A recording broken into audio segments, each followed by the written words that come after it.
you. Cowboy Everyone free. you loved. I don't know. It's off of YouTube. Not mine, All the time. Kinslayer. Not mine.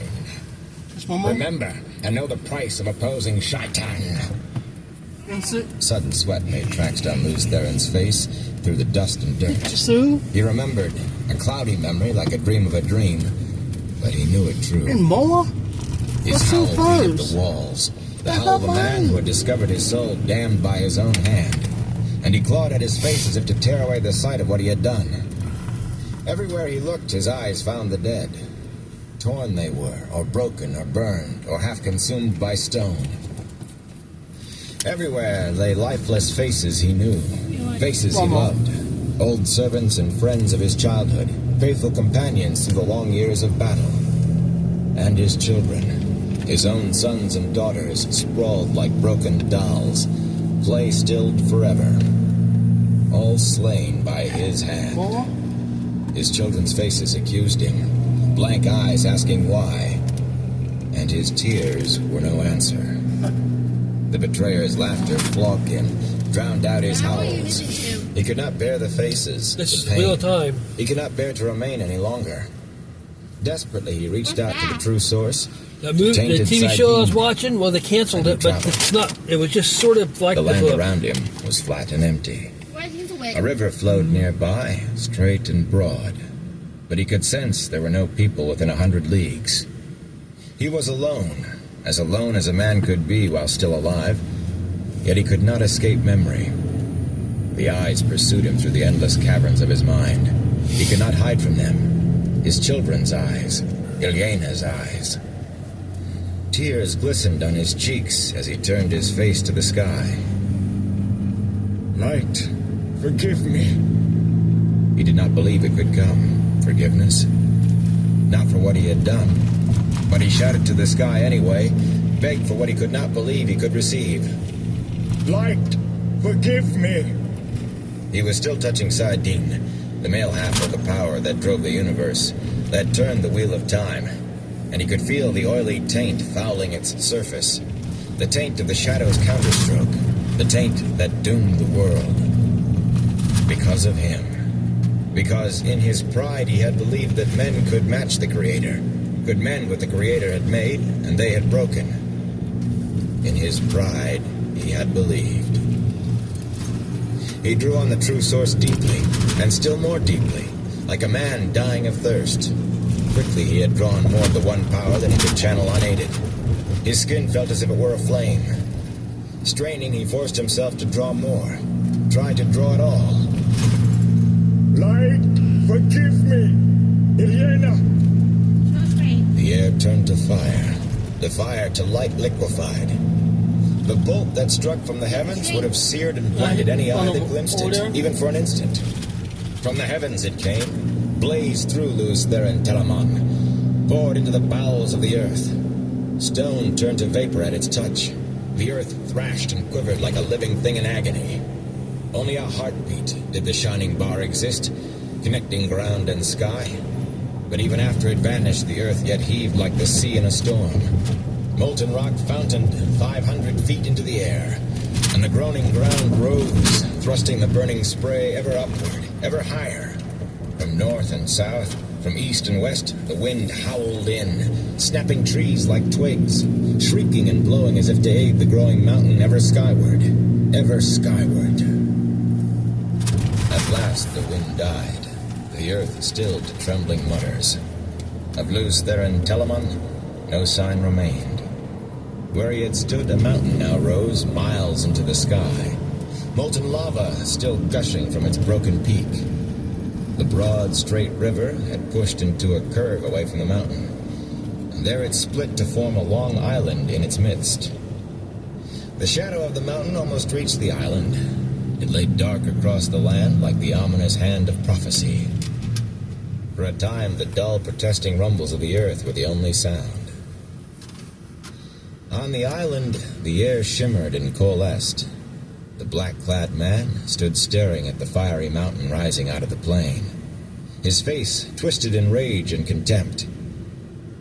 You cannot escape so easily, dragon. It is not done between us. It will not be done until the end of time.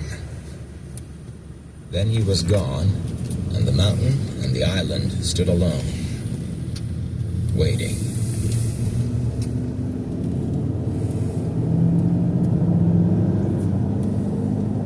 And the shadow fell upon the land, and the world was riven stone from stone.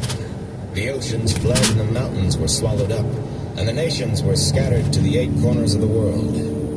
The moon was as blood, and the sun was as ashes. The seas boiled, and the living envied the dead.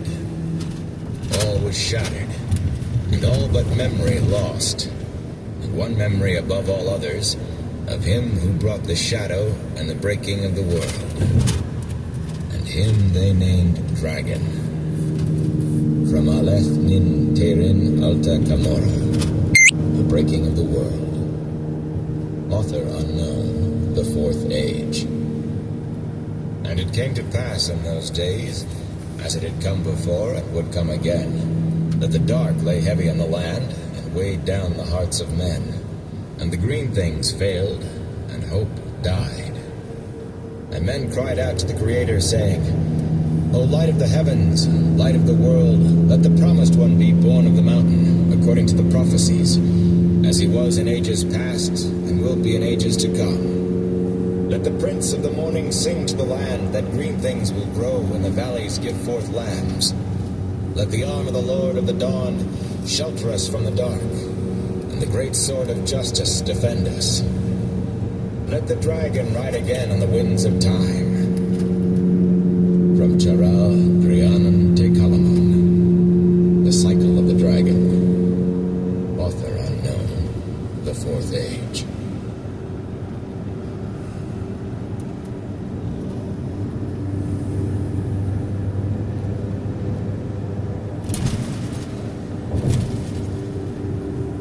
Chapter 1. An Empty Road.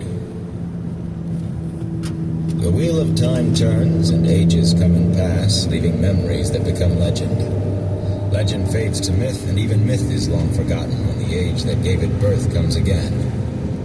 In one age, called the 3rd age by some, an age yet to come, an age long past, a wind rose in the mountains of mist. The wind was not the beginning. There are neither beginnings nor endings to the turning of the wheel of time. But it was a beginning. Born below the ever-cloud-capped peaks that gave the mountains their name, the wind blew east out across the sand hills, once the shore of a great ocean before the breaking of the world. Down it flailed into the 2 rivers, into the tangled forest called the Westwood, and beat at 2 men walking with a cart and horse down the rock-strewn track called the Quarry Road. For all that spring should have come a good month since, the wind carried an icy chill as if it would rather bear snow. Gusts plastered Randall Thor's cloak to his back, whipped the earth-colored wool around his legs, then streamed it out behind him. He wished his coat were heavier, or that he had worn an extra shirt. Half the time when he tried to tug the cloak back around him, it caught on the quiver swinging at his hip. Trying to hold the cloak one-handed did not do much good anyway. He had his bow in the other, an arrow nocked and ready to draw. As a particularly strong blast tugged the cloak out of his hand, he glanced at his father over the back of the shaggy brown mare. He felt a little foolish about wanting to reassure himself that Tam was still there, but it was that kind of day. The wind howled when it rose, but aside from that, quiet lay heavy on the land. The soft creak of the axle sounded loud by comparison. No birds sang in the forest, no squirrels chittered from a branch. Not that he expected them, really. Not this spring. Only trees that kept leaf or needle through the winter had any green about them. Snarls of last year's brambles spread brown webs over stone outcrops under the trees. Nettles numbered most among the few weeds. The rest were the sorts with sharp burrs or thorns, or stinkweed, which left a rank smell on the unwary boot that crushed it. Scattered white patches of snow still dotted the ground where tight clumps of trees kept deep shade. Where sunlight did reach, it held neither strength nor warmth. The pale sun sat above the trees to the east, but its light was crisply dark, as if mixed with shadow. What happened? Just died? It was an awkward morning. Why die? Without thinking, he Why touched the die? nock of the arrow.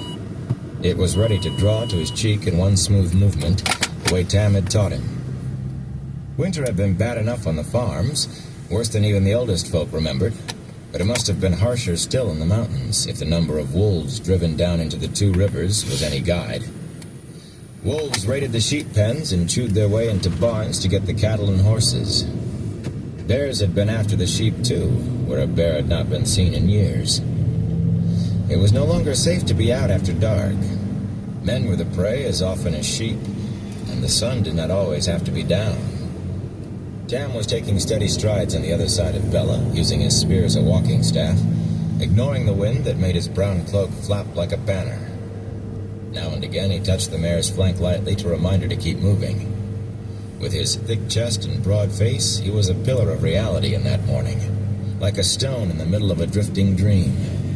His sun-roughened cheeks might be lined, and his hair have only a sprinkling of black among the gray, but there was a solidness to him, as though a flood could wash around him without uprooting his feet. He stumped down the road, now impassively. Wolves and bears were all very well, his manner said, things that any man who kept sheep must be aware of. But they had best not try to stop Tam Thor getting to Emmonsfield. With a guilty start, Rand returned to watching his side of the road, Tam's matter-of-factness reminding him of his task.